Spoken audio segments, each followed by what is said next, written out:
Assalamualaikum warahmatullahi wabarakatuh. Perkenalkan, nama saya Elisa Kansa Tahira. Saya dari Prodi Akuntansi. Saya ingin mempresentasikan hasil kerja saya, yaitu yang berjudul perseroan terbatas. Apa sih perseroan terbatas? Perseroan terbatas adalah suatu badan hukum untuk menjalankan usaha yang memiliki modal terdiri dari saham-saham yang pemiliknya memiliki bagian sebaliknya saham yang dimilikinya. Oleh karena modalnya terdiri dari saham-saham yang dapat diperjualbelikan, perubahan kepemilikan perusahaan dapat dilakukan tanpa perlu membubarkan perusahaan. Perseroan terbatas merupakan badan usaha dan besarnya modal perseroan tercantum dalam anggaran dasar. Kekayaan perusahaan terpisah dari kekayaan pribadi pemilik perusahaan sehingga memiliki harta kekayaan sendiri. Setiap orang dapat memiliki lebih dari satu saham yang menjadi bukti pemilik perusahaan. Pemilik saham mempunyai tanggung jawab yang terbatas, yaitu sebanyak saham yang dimiliki. Perseroan terbatas menurut para ahli. Menurut HMN Purwo Sucipto, perseroan terbatas adalah persekutuan berbentuk badan hukum. Badan hukum ini tidak disebut persekutuan, tetapi perseroan, sebab modal badan hukum itu terdiri dari seru-seru atau saham yang dimilikinya. Menurut Zaini Asyadi, perseroan terbatas adalah suatu bentuk usaha yang berbadan hukum yang pada awalnya dikenal dengan nama non-loss venture. Istilah terbatas di dalam perseroan terbatas tertuju pada tanggung jawab pemegang saham yang hanya terbatas pada nominal dari semua saham yang dimilikinya. Menurut Abdul Qadir Muhammad, yaitu istilah perseroan menunjukkan kepada cara menentukan modal, yaitu bagi dalam saham, dan istilah terbatas menunjukkan kepada batas tanggung jawab pemegang saham, yaitu sebatas jumlah nominal saham yang dimiliki. Perseroan terbatas adalah perseroan persekutuan badan hukum. Jenis-jenis perseroan terbatas, yaitu 1. Perseroan terbatas tertutup, 2. Perseroan terbatas publik, 3. Perseroan terbatas terbuka atau TBK. Jenis-jenis perseroan terbatas selanjutnya. PT tertutup. PT tertutup adalah salah satu ciri khas perusahaan PT tertutup. Para pemegang saham yang hanya berasal dari kalangan tertentu atau orang-orang yang sudah saling mengenal sebelumnya, seperti misalnya dalam perusahaan keluarga. PT publik. Pasal 1 ayat 2 UU PT menyebutkan bahwa perseroan publik adalah jenis perseroan yang telah memenuhi kriteria jumlah pemegang saham dan modal disetor sesuai dengan ketentuan peraturannya. Sementara itu, Undang-Undang Nomor 8 Tahun 1995 mengenai pasar modal atau UU PN Pasal 1 ayat 22 menyebutkan sebuah perusahaan dikatakan perseroan publik. Menyebutkan sebuah perusahaan dikatakan publik apabila saham telah dimiliki oleh sedikitnya 300 orang dengan jumlah modal yang disetorkan minimal sebesar 3 juta. PT terbuka atau TBK disebutkan dalam pasal 1 ayat 7 UU PT bahwa PT terbuka melakukan penawaran saham secara terbuka. Tidak hanya itu, PT jenis ini juga harus mampu memenuhi segala persyaratan yang dibutuhkan untuk PT publik dengan melakukan penawaran pada bursa efek alias menjual saham kepada masyarakat. Ciri perseroan terbatas. PT didirikan untuk mencari keuntungan. PT mempunyai fungsi komersial dan juga fungsi ekonomi. 3. Modal perusahaan PT didapat dari lembar saham yang dijual dan obligasi. 4. Perusahaan PT tidak memperoleh fasilitas apapun dari negara. 5. RUPS atau Rapat Umum Pemegang Saham akan menentukan kekuasaan tertinggi perusahaan PT. Setiap pemegang saham memiliki tanggung jawab atas perusahaan sebanyak modal saham yang ditanamkan. Pemilik saham akan mendapatkan keuntungan saham dalam bentuk dividen.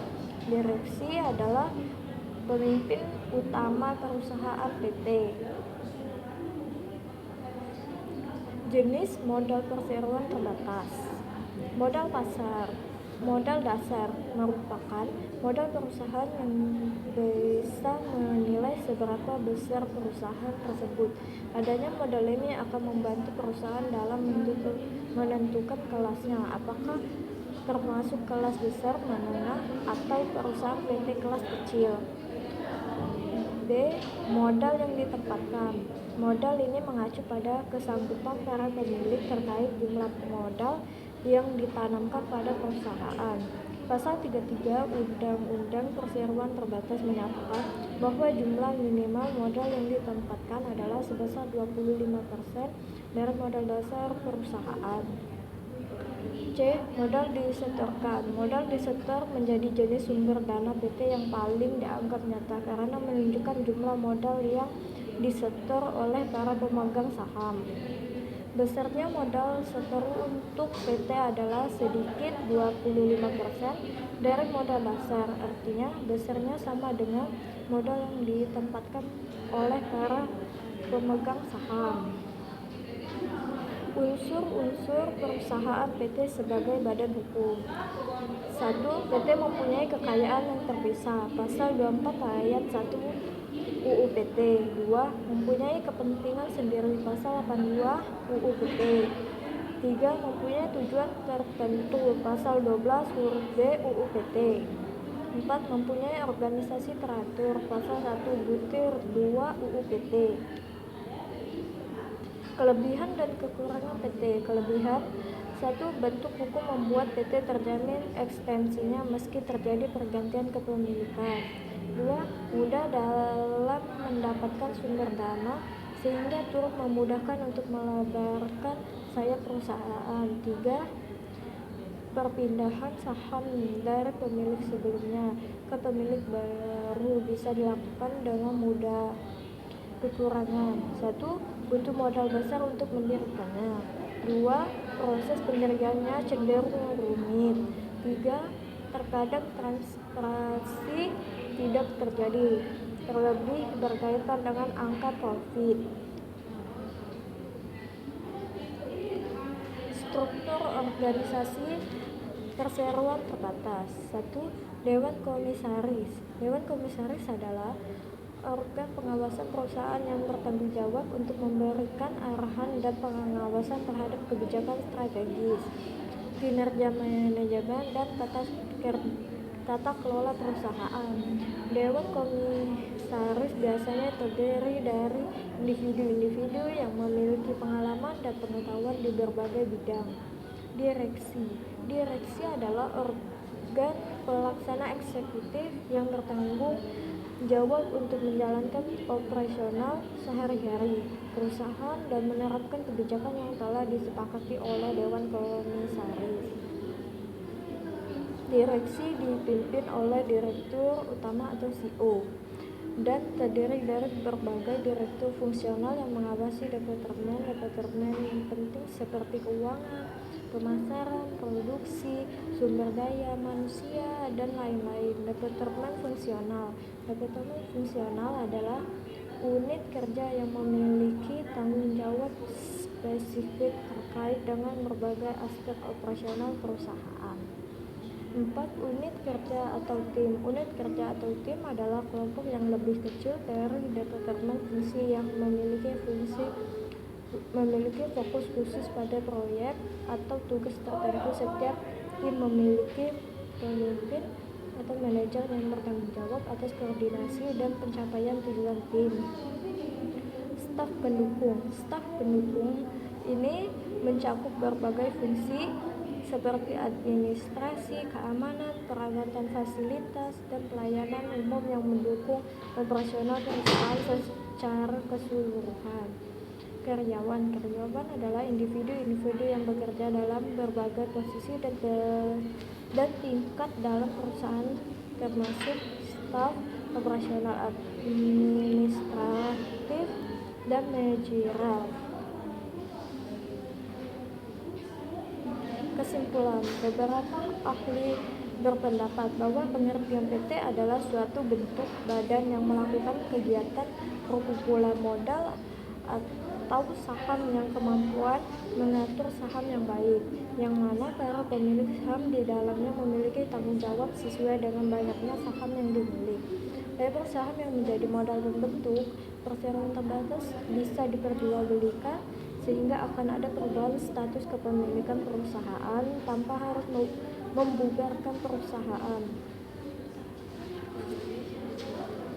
Sesi pertanyaan. Pertanyaan 1. Apa perbedaan antara pendiri dan pemegang saham?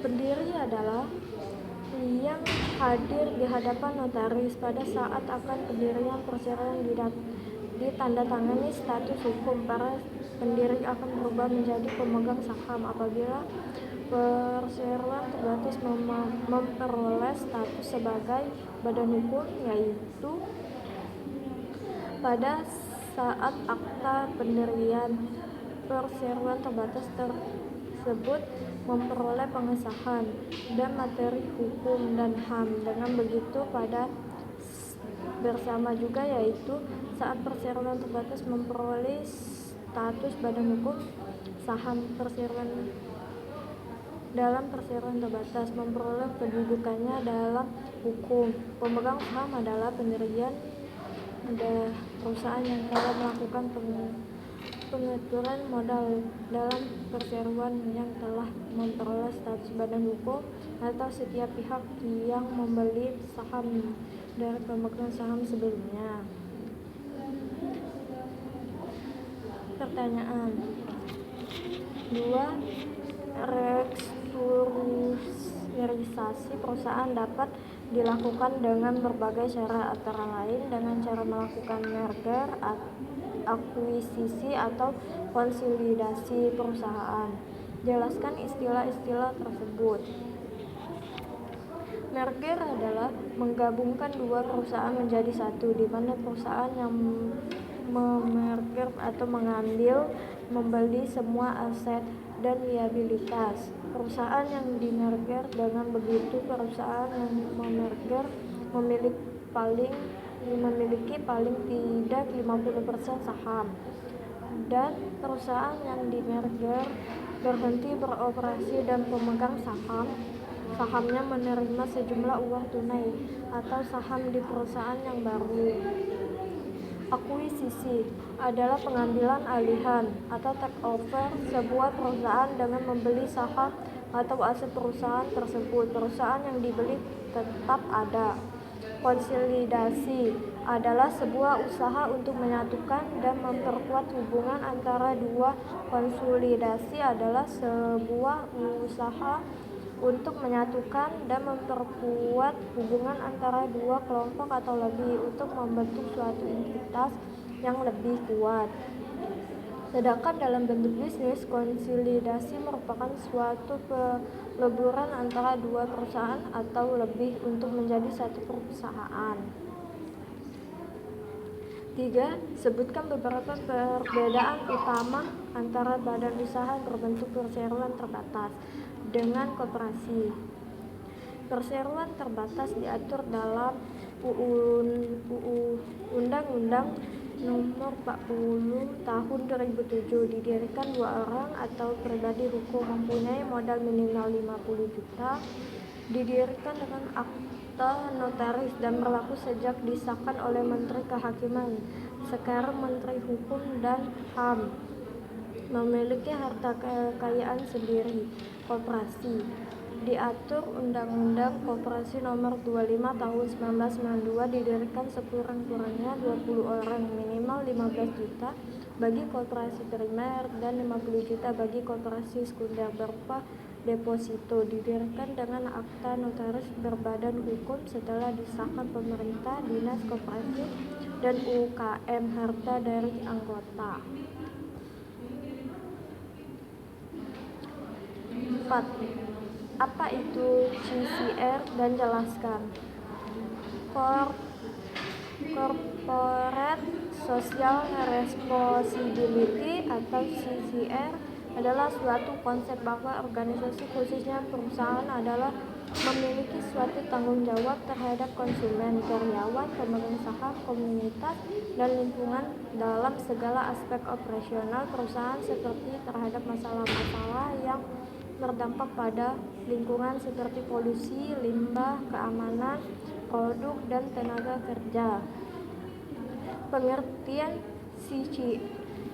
CSR dapat dilihat dalam Undang-Undang Nomor 40 Tahun 2007 tentang perseroan terbatas, UU PT Pasal 1 Ayat 3 yang menyatakan sebagai berikut: tanggung jawab sosial dan lingkungan adalah komitmen perseroan untuk berperan serta dalam pembangunan ekonomi berkelanjutan guna meningkatkan kualitas kehidupan dan lingkungan yang bermanfaat, baik bagi perseroan sendiri, komunitas setempat, maupun masyarakat pada umumnya.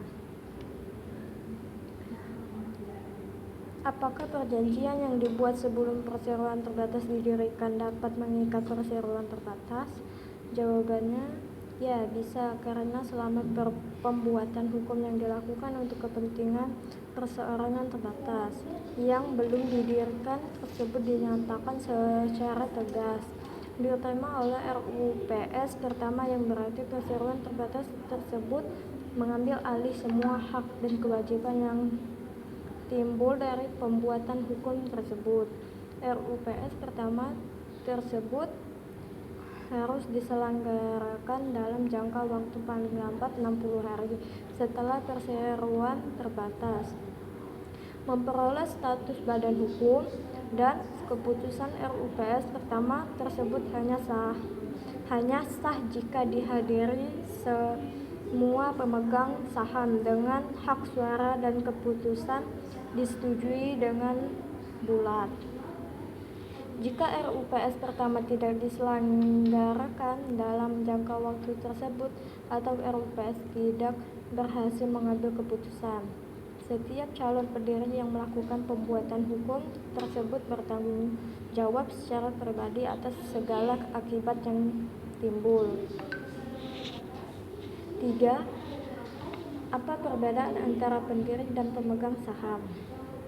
Pendiri adalah yang hadir di hadapan notaris dan pada saat akta pendirian perseroan ditandatangani, status hukum para pendiri akan berubah menjadi pemegang saham. Apabila perseroan terbatas memperoleh status sebagai badan hukum, yaitu pada saat akta pendirian perseroan terbatas tersebut memperoleh pengesahan dari Menteri Hukum dan HAM.